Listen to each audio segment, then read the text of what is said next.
আগ্রহ করছি, দেখা যাক শেষ পর্যন্ত কোথায় গিয়ে দাঁড়ায়। সাংবাদিক বন্ধুগণ, দীর্ঘ প্রতীক্ষার পর দেড় মাস দেশবাসী কোনো ভোট দিতে পারে নাই, আমিও পারি নাই। 2014 সাল, 18 সাল, 24 সাল জেলেই ছিলাম, ভোট দেওয়ার সুযোগ হয় নাই। এই তিনটা ভোট হারানোর পরে আজকে আলহামদুলিল্লাহ আল্লাহ তাআলা আমাদেরকে ভোট দেওয়ার সুযোগ দিয়েছেন। আমি মহান রব্বুল আলামিনের শুকরিয়া আদায় করি। আল্লাহ তাআলা এই ভোটের মাধ্যমে বাংলাদেশে একটা নতুন অধ্যায়ের সূচনা করে দিন, সেটা দোয়া করি। আমি বিশ্বাস করি শুধু আমি না, বিশেষ করে যুব সমাজ যারা জীবনে একটা ভোটও দিতে পারে নাই, আজকের এই ভোটটার জন্য তারা বড় অপেক্ষায় ছিল। এই ভোটটা শান্তিপূর্ণ হোক, সুষ্ঠু হোক, সন্ত্রাস মুক্ত হোক, দখল মুক্ত হোক এবং সবার কাছে গ্রহণযোগ্য হোক, এটা আমরা দোয়া করি। এই ভোটের মাধ্যমে আগামীতে এমন সরকার গঠিত হোক, যে সরকার কোনো ব্যক্তি, পরিবার, দলের হবে না, বরঞ্চ যে সরকার হবে 18 কোটি মানুষের, জনগণের সরকার। আমরা সেই সরকার গঠনের ব্যাপারে আশাবাদী। আপনারা আমাদের জন্য দোয়া করবেন। আজকে এই ভোট দিয়ে আমরা এখান থেকে শুরু করলাম, পরবর্তী পর্যায়ে অন্যান্য কেন্দ্রেও যাব, একটু দেখব। আমি আপনাদের সকলের সহযোগিতা চাই। দেশ আমাদের সকলের, এই দেশটা গড়তে হবে সকলে মিলে, হাতে হাত মিলিয়ে। মিডিয়া একটা গুরুত্বপূর্ণ ভূমিকায় থাকে, এটা জানেন যে মিডিয়া সমাজের চতুর্থ স্তম্ভ।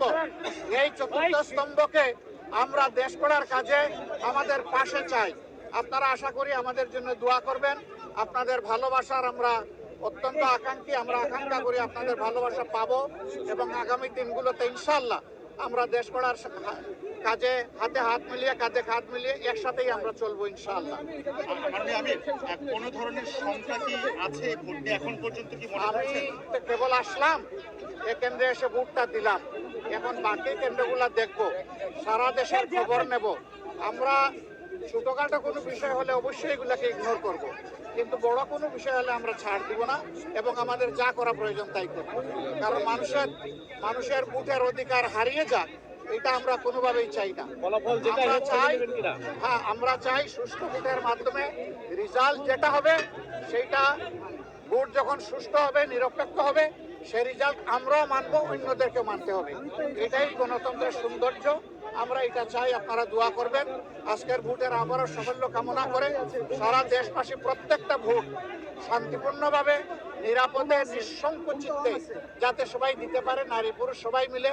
এই জন্য আমি সকলের প্রতি আহ্বান জানাচ্ছি, সবাই আসুন, যার যার ঘর থেকে বেরিয়ে এসে নিজের অধিকার প্রয়োগ করুন এবং রাষ্ট্র গঠনের আপনি গর্বিত অংশীদার হন এবং আপনার দায়িত্বটা আপনি পালন। কালকে অনেক জায়গায় টাকা সহ ধরা পড়ছে, এটা কি আপনারা ষড়যন্ত্র অংশগ্রহণ করছেন নাকি আপনারা ভোট দিয়ে প্রভাবিত করার চেষ্টা করছেন?